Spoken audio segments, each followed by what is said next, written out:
Hello friends, कैसे हैं आप सभी। आई होप आप सभी अच्छे होंगे। Welcome to Anita MBM GK tricks. Guys, आज हम इस वीडियो में बात करने वाले हैं बीपीएससी टीआरई 3.0 से रिलेटेड एक महत्वपूर्ण इन्फॉर्मेशन है आप सभी के लिए। अगर आप लोग हमारे चैनल पर पहली बार जुड़ रहे हैं तो चैनल को सब्सक्राइब, वीडियो को लाइक शेयर जरूर कर लेना ताकि आने वाली हर अपडेट आप सभी को मिलती रहे। ठीक है फ्रेंड्स, बीपीएससी टीआरई 2 का सप्लीमेंट्री रिजल्ट के बारे में बात करने वाले हैं। ठीक है, ऑफिशियल इन्फॉर्मेशन है, इसलिए आप लोग वीडियो में अंत तक बने रहना, शेयर करना अपने फ्रेंड्स में जो भी ओवर एज वाले कैंडिडेट्स हैं एंड सप्लीमेंट्री रिजल्ट की जो मांग कर रहे थे, मुद्दा उठाया है सप्लीमेंट्री रिजल्ट को लेकर। ठीक है, एंड एस्टेट का जो एग्ज़ाम है वो कब होगा, सारी जानकारी मैं आपको बताऊंगी।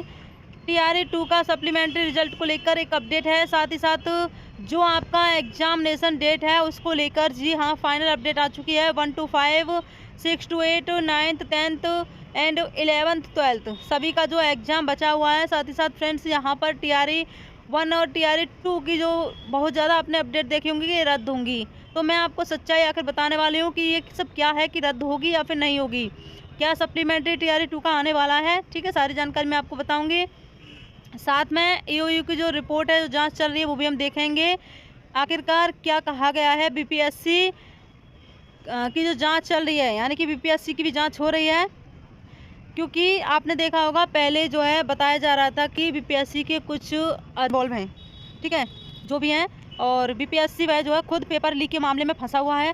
साथ ही साथ यहाँ पर बीपीएससी टीआरई से आप सीटेट स्टूडेंट्स को बाहर करने को लेकर एक अपडेट आई है फ्रेंड्स आप सभी के लिए। तो चलिए सारी जानकारी मैं आपको डिटेल में बता देती हूँ, आप लोग अंत तक बने रहना। ठीक है, सबसे पहले हम बात कर लेते हैं फ्रेंड्स आपके एग्जामिनेशन, जो कि आपका पेपर लीक हुआ था, उसके बाद ये आपका रद्द हो गया था, यानी कि 15 मार्च को आपका पेपर हुआ, फिर आपका पेपर जो है वो रद्द करवा दिया गया था क्योंकि आपका पेपर जो है वो लीक हो गया था। ठीक है, इसके बाद अपडेट आई थी कि आपका जो एग्ज़ाम है वो थोड़ा सा डिले होने वाला है।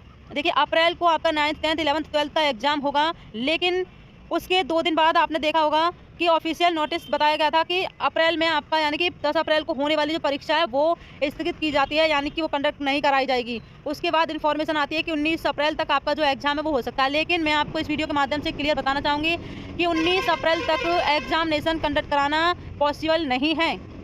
जी हाँ, उसके पीछे का जो रीज़न है, कारण है, वो ईओयू की जो रिपोर्ट है वो जांच की जा रही है। उसका एक रीज़न है कि अभी जो रिपोर्ट के माध्यम से मैं आपको बताऊंगी। सबसे पहले एक चीज़ पर ध्यान दीजिएगा फ्रेंड्स, एग्ज़ाम आपका टीआरई 3 का ही होना है। ठीक है, यानी कि 1 to 12 सभी का। तो देखिए, आपका एग्ज़ाम अब ऐसे नहीं है कि 15 दिन बाद हो गया 9th 10th का, ऐसे देखिए ऐसे होगा आपका एग्ज़ाम, जैसे 1 to 5 करा लिया, ठीक है, और 6 to 8 का एक दिन करा लिया, फिर उसके दूसरे दिन आपका 9th 10th और 11th 12th का आपका जो एग्जाम है वो कराया जाएगा। तो आप लोग अपनी जो प्रिपरेशन है वो करते रहिएगा, बिल्कुल मत छोड़िएगा, प्रीवियस लगाते रहिए क्वेश्चन और जो पीवाईक्यू में सभी जो है आप करते रहिए। ठीक है, जितना आप लोग पीवाईक्यू लगाएंगे उतना ही आपके जो लेवल है वो बढ़ता जाएगा। ठीक है, और मोस्टली स्टूडेंट्स का यही कहना था कि इंटरव्यू में कि हमने जो है कि जितनी भी प्रैक्टिस करी थी और प्रैक्टिस करने से हमारे जो मार्क्स हैं वो एग्ज़ाम में इंक्रीज़ हुए।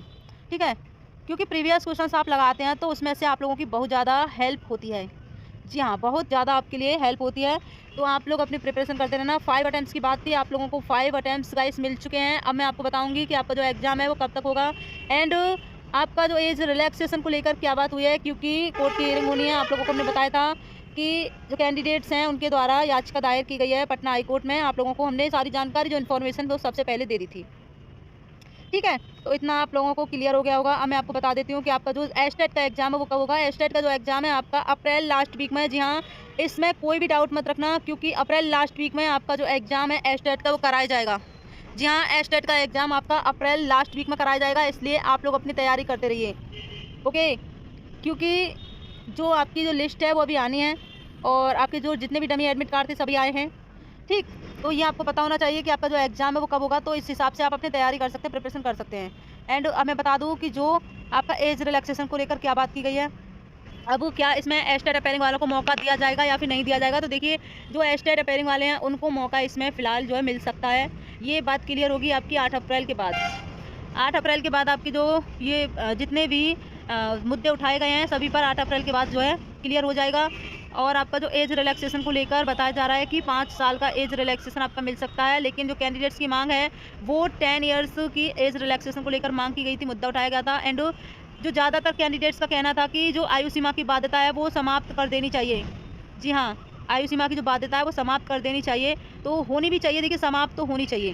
ठीक है, अब हम बात कर लेते हैं कि बीपीएससी टीआरई से क्या सीटेट बाहर होने वाला है। तो इस चीज़ को ध्यान से आप लोगों को समझना है फ्रेंड्स। आप सभी जानते हैं कि जो सीटेट जुलाई वाले स्टूडेंट्स हैं 2024 में, जिनका एग्ज़ाम है 7 जुलाई को, ठीक है, 7 जुलाई में, वह कौन सा जो बीपीएससी टीआरई देंगे। क्योंकि देखिए बीपीएससी टीआरई 3 आपका होने वाला है जून में, ठीक है, जून में इस वाले एग्ज़ाम में सीटेट जुलाई 2024 वाले कैंडिडेट्स हैं, ठीक है, 2024 वाले जो कैंडिडेट्स हैं एलिजिबल नहीं होंगे, क्योंकि इनका पेपर जुलाई में होगा। उसके बाद टीआरई 4 कब आएगा, तो टीआरई 4 कब आएगा उसमें सीटेट वाले शामिल होंगे, लेकिन टीआरई 4 का अभी तक कोई भी नामो निशान नहीं है, क्योंकि अभी तो आपका पेपर लीक हुआ था, फिर उसके बाद जो रद्द किया गया है। जितनी जल्दी एग्जाम कराओगे पेपर लीक की संभावना उतनी जल्दी बनी रहती है, क्योंकि बीपीएससी रॉकेट की तरह जो है जा रहे हैं। टीआरई 2, टीआरई 1, टीआरई 3 भी गया था, लेकिन क्या हुआ, रीज़न जो है अंत में कारण क्या निकला, यही निकला, ठीक है। तो फ्रेंड्स आप लोग जो है अपनी जो तैयारी है वो करते रहिए। साथ ही साथ हम आपको बता देते हैं एज रिलैक्सेशन पर आपका जो मांग उठाई गई है कैंडिडेट्स की, उस पर अभी तक कोई भी ऑफिशियल बीपीएससी की तरफ से नोटिस जारी नहीं किया गया है। जी हाँ, ऑफिशियल कोई नोटिस जारी नहीं किया गया है, लेकिन हाँ आपको जो एज रिलैक्सेशन मिलने की बात हो रही है वो 5 ईयर्स की हो रही है। लेकिन 5 ईयर्स देखिए बहुत से कैंडिडेट्स का कहना है कि 10 साल की जो एज रिलैक्सेशन वो मिलना चाहिए, ठीक है फ्रेंड्स। और जो सीटेट वाले हैं वो इसमें नहीं बैठ सकते हैं 2024 में जिनका एग्ज़ाम हुआ, ठीक है।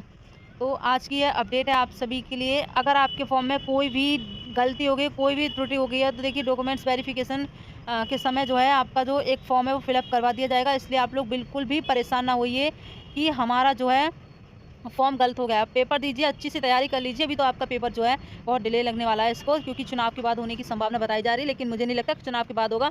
चुनाव से पहले ही करा सकते हैं, और क्या उम्मीद करें कि हम जो है दोबारा से पेपर लीक नहीं होगा अगर इतनी जल्दी एग्ज़ाम कराया गया तो। ठीक है, सारी बातें जो है आप लोगों को हमने क्लियर कर दी हैं इस वीडियो के माध्यम से। टीआरई 4 आएगा तो अक्टूबर, नवंबर या दिसंबर तक आपका हो सकता है टीआरई 4, और इसमें जो है आप लोग बैठ सकते हैं। एंड देखिए मैं आपको बता दूं कि टीआरई 3 में कोई भी नामो निशान नहीं है बैठने का।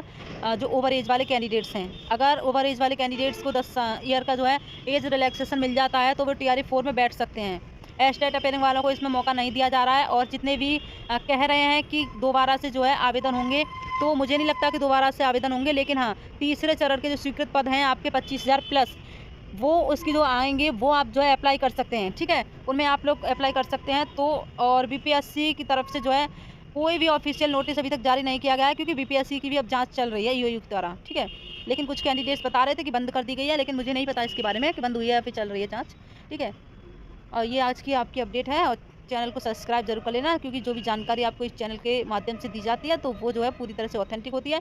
और जो पहले से ही ब्लैक लिस्टेड थे ऑलरेडी, और उसको जो है पेपर छपाई का कार्य दिया गया, तो बहुत ही ज़्यादा गलत किया गया है ये कैंडिडेट्स के साथ, जो मेहनती कैंडिडेट्स हैं पेपर दे के आए हैं। और देखिए बहुत से ऐसे कैंडिडेट्स मेहनती होंगे जो कि बहुत अच्छा पेपर उन्होंने किया होगा, लेकिन अब वो क्या कर सकते हैं कि अगर उनके चक्कर में जो है जो नकलची वाले थे फिर वो पहुँच जाते इस पेपर में, क्या फ़ायदा फिर, ठीक है। तो फ्रेंड्स मिलते हैं नेक्स्ट अपडेट के साथ, तब तक के लिए बाय बाय, जय हिंद। एंड आपका सप्लीमेंट्री रिजल्ट को लेकर बात करें तो मांग चल रही है, अब देखते हैं क्या होगा, सप्लीमेंट्री रिजल्ट आएगा या नहीं आएगा। और लेकिन टीआरई 1 और टीआरई 2 रद्द नहीं होगा किसी भी मुद्दे, मुझे नहीं लगता कि रद्द होगा या फिर नहीं होगा, लेकिन मेरे ख्याल से रद्द नहीं होगा। सप्लीमेंट्री रिजल्ट भी जारी होगा या फिर नहीं होगा, देखिए इसके बारे में हम कुछ कह नहीं सकते हैं, क्योंकि ये कैंडिडेट्स की मांग है और बीपीएससी सुने तब ना, ठीक है।